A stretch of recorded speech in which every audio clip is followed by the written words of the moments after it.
In the brutal and pious age of the Crusades, an army of warrior monks was born. They were humble defenders of pilgrims, bound by vows of poverty and devotion. Yet, within 2 centuries, the Knights Templar would become a force of unimaginable power, a vast network of wealth and influence that spanned the whole of medieval Europe. They built castles, created the world's first international banking system, and fought valiantly in the Holy Land under a banner of faith. But their immense power would ultimately become their downfall. Driven by greed and fear, a king's betrayal and a pope's complicity brought the order to a violent end. Their leaders burned at the stake, their riches seized, and their secrets buried forever. Or were they? This is the story of the Knights Templar, a tale of holy war, immense wealth, and a conspiracy of betrayal that gave rise to one of history's most enduring and fascinating legends.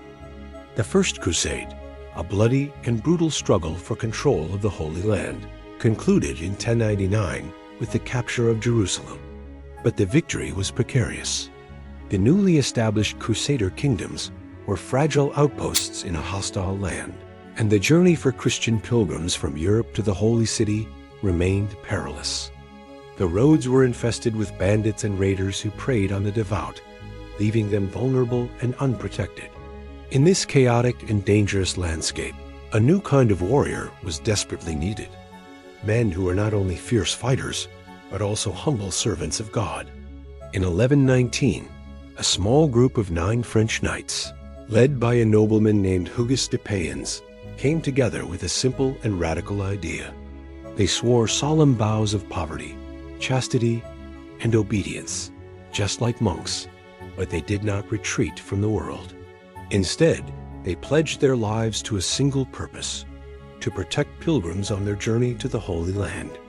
They were a humble and impoverished group, with so few resources that legend claims 2 knights often had to share a single horse, poignant image that became the first symbol of their order. King Baldwin II of Jerusalem was so impressed by their devotion that he granted them quarters on the Temple Mount, the site of the legendary Temple of Solomon. This location gave them their name, the Poor Fellow Soldiers of Christ and of the Temple of Solomon, or simply the Knights Templar. Their early years were a struggle. Small in number and lacking funds, their existence might have faded into obscurity were it not for the passionate advocacy of a man who would become their most powerful ally, Saint Bernard of Clairvaux. A Cistercian abbot and one of the most influential figures in medieval Europe, Bernard saw the Templars as the perfect embodiment of Christian ideals. At the Council of Troyes in 1129, Bernard championed their cause, writing a powerful tract titled, "In Praise of the New Knighthood that celebrated the Templars as a new kind of warrior one who could fight for God without sin." This papal recognition was a seismic event. It officially sanctioned the order and, more importantly, gave them a divine purpose that resonated across Christendom. With the blessing of the Pope, donations of land, money, and young noblemen eager to join the holy cause poured in from all corners of Europe. The Templars quickly grew from a humble band of 9 knights into a vast international organization. They were now a privileged, self-governing entity, answerable only to the Pope himself. Kings and nobles gave them land and castles, exempting them from taxes and tolls, which allowed their wealth to grow exponentially. They established a network of fortified monasteries, known as preceptories, across Europe that served as recruiting centers, land management offices, and most importantly, financial hubs. As a military force, the Templars were renowned for their unmatched ferocity and discipline. Their famous white mantles, emblazoned with a red cross, were a terrifying sight on the battlefield. They were the shock troops of the Crusader armies, the first to charge into battle and the last to retreat. Their devotion to their cause was absolute. They fought with a religious fervor that made them seemingly fearless. They were masters of siege warfare and horsemanship, and their reputation was so powerful that the sight of the Templar banner could, at times, turn the tide of a battle. Their military service, however, was just one facet of their transformation. As their land holdings and donations swelled, the Templars inadvertently became the financial engine of the Middle Ages. They developed a sophisticated system of credit and banking that was centuries ahead of its time. Pilgrims traveling to the Holy Land could deposit money in a Templar preceptory in a city like London or Paris and receive a letter of credit. They could then travel safely to Jerusalem and withdraw their funds from a Templar bank there, a revolutionary concept that protected travelers from the dangers of carrying cash. This system made them the world's first multinational corporation and a trusted financial institution for kings and commoners alike. They held royal treasures, loaned money to monarchs, and managed vast estates. Within 100 years, the Templars had gone from 9 humble knights sharing a horse to a global power with a vast network of castles, a fearsome army, and an immense financial empire. They were a force that answered to no king, held no allegiance but to the Pope, and wielded a power that was both military and economic. This unique position, however, was not without its risks. Their immense wealth and independence would eventually be seen not as a divine blessing, but as a dangerous threat, setting the stage for a dramatic and violent betrayal. For nearly 2 centuries, the Knights Templar had been an indomitable force, their power and purpose intrinsically tied to the Crusader states in the Holy Land. But by the late 13th century, that world was crumbling. One by one, the Crusader strongholds fell, culminating in the tragic loss of Acre in 1291. With the Holy Land lost, the Templars retreated to Europe, a powerful army without a war to fight and a financial empire without a central purpose. Their immense wealth and unique independence, once their greatest strengths, now became their greatest vulnerability. In a Europe of ambitious kings and hungry nobles, the Templars were a threat, a state within a state, answerable only to the distant Pope. The man who would see this vulnerability as an opportunity was King Philip IV of France, known to history as Philip the Fair. He was a ruler obsessed with consolidating royal power and a man deeply in debt. His wars with England and his extravagant spending had emptied his treasury, and he had already resorted to radical and brutal means to raise funds, including seizing the wealth of Jewish merchants and Italian bankers. Now, he set his sights on a prize far greater, the vast fortune of the Knights Templar. Philip, however, was cunning. He couldn't simply seize the wealth of the Templars. They were a revered and powerful organization with the support of the Pope. He needed a pretext, a reason so shocking and so heretical that no one would dare to defend them. Along with his ambitious ministers, he began to meticulously craft a conspiracy, fabricating a series of outrageous charges against the order. They were accused of heresy, of denying Christ and spitting on the cross during secret initiation rituals. They were charged with the worship of an idol, a severed head known as Baphomet. They were also accused of sodomy, financial corruption, and a host of other sacrilegious acts designed to turn the common people and the church against them. The conspiracy culminated in a single, coordinated, and shocking act of betrayal. On a fateful day that would become a superstition for centuries to come, Friday, October 13th, 1307, Philip's men carried out a mass arrest of the Templars across France. In a single day, thousands of knights were seized, their property confiscated, and their leaders imprisoned. The arrest warrants, sealed until the day of the raid, listed the shocking charges of heresy, ensuring no one would come to their defense.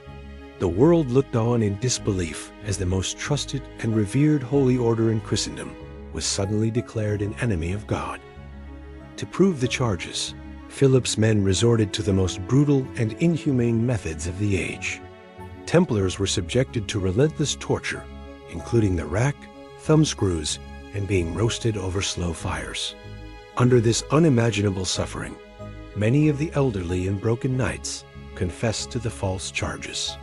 These confessions, extracted under duress, were then used as proof to legitimize the king's actions. The confessions, though widely known to be coerced, were a powerful tool for propaganda, painting the Templars as a dark, heretical cult rather than the holy warriors they had once been. The final element of the conspiracy involved Pope Clement V, who had been installed with Philip's support. Initially, the Pope was shocked by the king's actions and tried to defend the order. However, under immense political pressure and the threat of a schism, he eventually yielded to Philip's demands. In 1312, under duress, the Pope officially dissolved the Knights Templar with a papal bull, effectively condemning them and allowing their vast wealth to be seized. The order was now officially a pariah, stripped of its divine mandate and its protector. The last act of this violent tragedy was set to begin. The Templars were now a broken, discredited order, their leaders imprisoned and their fate sealed. The stage was set for their final violent end, a conclusion that would forever blur the line between historical fact and enduring legend. The once indomitable Knights Templar were a shattered order. Their castles had been seized, their brothers tortured, and their divine mandate revoked by the Pope himself. But the final act of this tragedy was yet to be performed. The leaders of the order, including the elderly Grand Master Jacques de Molay, were imprisoned for years, subjected to brutal interrogations. Under torture, they had confessed to the ridiculous charges of heresy and idolatry. But as they faced their final judgment, a flicker of their old courage returned. In 1314, on a small island in the Seine River in Paris, a public platform was erected. De Molay, alongside his senior deputy, Geoffroy de Charny, was brought out to face his accusers and be sentenced to life imprisonment. But as a cardinal began to read out the verdict, a stunned silence fell over the crowd. De Molay, weak but defiant, stood and bravely retracted his confession. He declared the charges against the Templars to be false, a lie fabricated to steal their wealth. His dramatic recantation was a moment of supreme courage, a powerful act of faith in the face of certain death. The king's men, enraged by this turn of events, immediately condemned both men to be burned at the stake as relapsed heretics. As the fires were lit, legend says that the Grand Master's last words became the first words of a new myth. From the heart of the flames, Jacques de Molay allegedly issued a chilling curse. He summoned both King Philip IV and Pope Clement V to meet him within the year at the tribunal of God. Within a month, Pope Clement V was dead. 8 months later, King Philip IV also died, reportedly from a hunting accident. The curse of the Grand Master, whether true or mere coincidence, resonated across Europe, lending a supernatural finality to the Templars' end and providing fertile ground for the legends to come. With the leaders executed, the question remained, what happened to their vast wealth? While the Pope officially decreed that the Templars' assets be transferred to the rival military order, the Knights Hospitaller, most of their immense fortune and property in France, was seized by King Philip IV. The fate of their legendary treasure, a fabled trove of gold, silver, and perhaps even holy relics like the Holy Grail or the Ark of the Covenant, remains one of history's most enduring mysteries. There is no historical record of its discovery, leading to the tantalizing belief that it was hidden away by the surviving Templars before their arrest. The brutal suppression of the order, their secret rituals, and the dramatic executions of their leaders created a powerful void that conspiracy theories and myths rushed to fill. The Templars became a blank canvas for the imagination. They were said to have gone underground, preserving their traditions and their treasure. Some believe they evolved into other secret societies, with the Freemasons being the most popular modern-day inheritors of their legacy. They are also linked to the Shroud of Turin, the mysteries of Rosslyn Chapel in Scotland, and countless other legends. The true legacy of the Knights Templar is therefore not the wealth they accumulated or the battles they fought, but the powerful and enduring myth they became. Their story is a timeless paradox. Holy warriors who became a ruthless financial empire, a pious order that was destroyed by a king's greed, and a historical fact that gave birth to a legend far more potent and popular than the reality itself. They were a victim of the very power they had sought, and in their destruction, they transcended history to become a permanent fixture in our collective imagination. The Templar legend is a powerful reminder that some stories are too compelling to be confined to the past.